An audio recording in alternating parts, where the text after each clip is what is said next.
Salam alaikum wa rahmatullah. Bienvenue à vous tous et vous toutes sur cette petite vidéo concernant l'avancement des mines de Raraj Bilet, qui est l'une des plus grandes réserves mondiales en fer, en minerai de fer, qui va faire de l'Algérie l'un des plus gros producteurs, après transformation, etc., de minerai de fer et d'acier, de produits transformés, etc., du monde.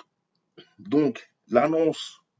On sait tous que cette mine, quand à l'époque de l'Houari Boumediene, l'Algérie croyait encore au mensonge du Marzen, elle avait signé un accord d'entente, on va dire, oui, un accord entre le Marzen et l'Algérie pour l'exploitation. C'était en 1972, euh, plus de 50 ans plus tard. On voit bien que rien n'a bougé, rien n'a avancé, donc l'Algérie a décidé d'exploiter seule cette mine et de laisser le Marzen. Et je pense que c'était une erreur, mais en même temps, au moins, on ne nous reprochera pas d'avoir insulté l'avenir ou de ne pas avoir tendu la main à ce Marzen qui ne mérite pas, et on le sait avec le temps, mais bon, euh, valait mieux faire ça que l'inverse. El Mohim. Donc ce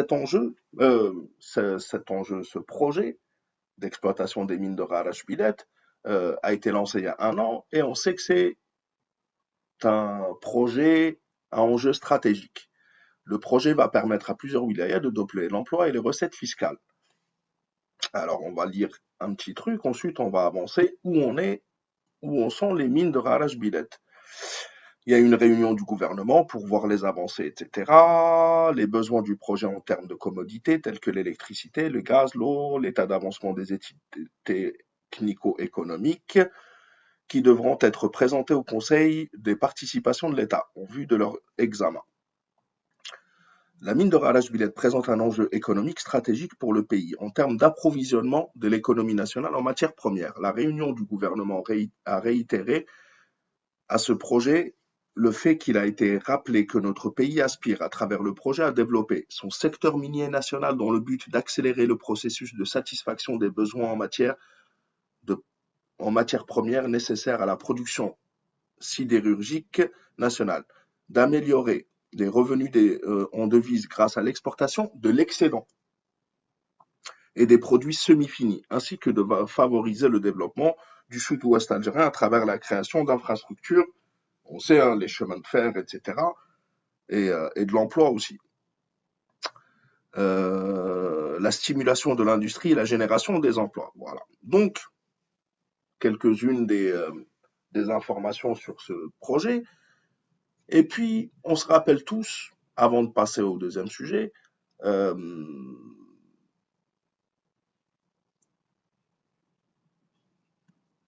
l'Algérie a signé,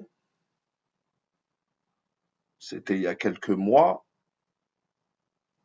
invité au forum de la radio chaîne 1, M. Ben Abbas a rappelé l'accord conclu jeudi passé avec le complexe sidérurgique turc Tosyalı de Betioua à Oran portant sur le lancement turco-algérien, sur le lancement d'une unité de production de concentré de minerais de fer dans la wilaya de Béchar. C'était en avril dernier, je pense. L'accord énonce les mesures à entreprendre pour la création du joint venture Ferreal Tosyalı au mois de septembre, tout en garantissant les conditions afin que la société débute directement la réalisation de la première usine qui sera dans la wilaya de Béchar. Donc, on voit que ça intéresse énormément de pays. Euh, le PDG de Ferral a fait savoir qu'un deuxième partenariat avec un groupe chinois pour la création d'une joint venture qui sera cette fois-ci dédiée à la réalisation d'un projet pour l'exportation vers la Chine. Il a également révélé que des discussions sont également en cours avec Algerian Qatari Steam, les Qataris situés à Bellara, où il est à Jijel, pour fournir à cette entreprise la matière première sidérurgique. Concernant la mine de Raraj Bilet, M. Ben Abbas a indiqué que de nombreux pays arabes et européens, ainsi que le Japon, la Chine et la Turquie, ont exprimé leur volonté d'établir un partenariat. Et ceci me fait penser à des informations au moment où l'Algérie a annoncé l'exploitation des mines de Raraj Bilet. On a le Marzen, bien sûr, qui est tremblant, qui a inventé des histoires à dormir debout, a commencé à lancer ses chiens, dont un qui travaille sur Makhzen Intelligence, Maghreb Intelligence, qui est Ilyas Haribi, alias Abdou Samar, qui nous disait exclusif, et c'est là où c'est encore une fois une fake news d'Abdou Samar et du Makhzen, mais on a l'habitude. Mais là, aujourd'hui, je pense que ça va être une claque parce que le problème, et je vous l'ai dit, ce sont des mythomanes. Le problème des mythomanes, c'est qu'ils croient à leurs propres mensonges.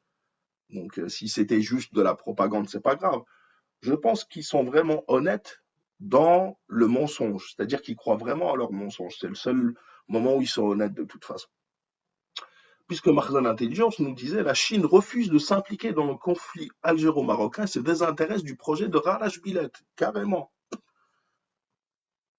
Alors qu'aujourd'hui, nous avons appris la visite d'une délégation chinoise à Tindouf, à Raraj Bilet. Les photos, je ne vous les ai pas sorties, mais elles sont là d'ailleurs. Vers la signature d'un mémorandum d'entente entre Feral et le consortium chinois CMH.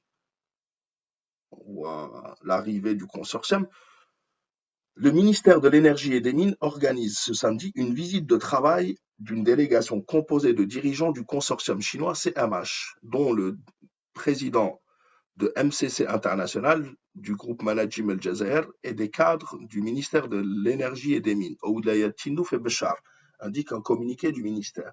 Cette visite, qui s'inscrit dans le cadre du développement et la valorisation du gisement de minerais de fer de Raraj Bilet dans la wilaya Tindouf, inclut dans son programme une visite du site de la mine de Raraj Bilet, celui des projets des unités de transformation à Béchar, ainsi qu'une cérémonie de signature d'un mémorandum MOU, d'un mémorandum d'entente entre le consortium chinois CMH, qui regroupe trois grandes sociétés chinoises, CWE, MCC et Heyday Solar, et l'entreprise nationale de fer et d'acier Feral,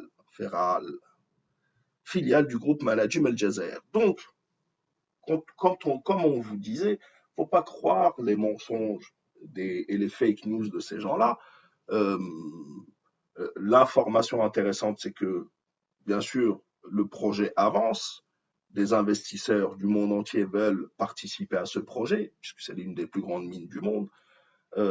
Et accessoirement, sur le côté, parce que c'est ça la vraie information, c'est encore une fois l'humiliation du Marzen qui n'arrête pas de mentir.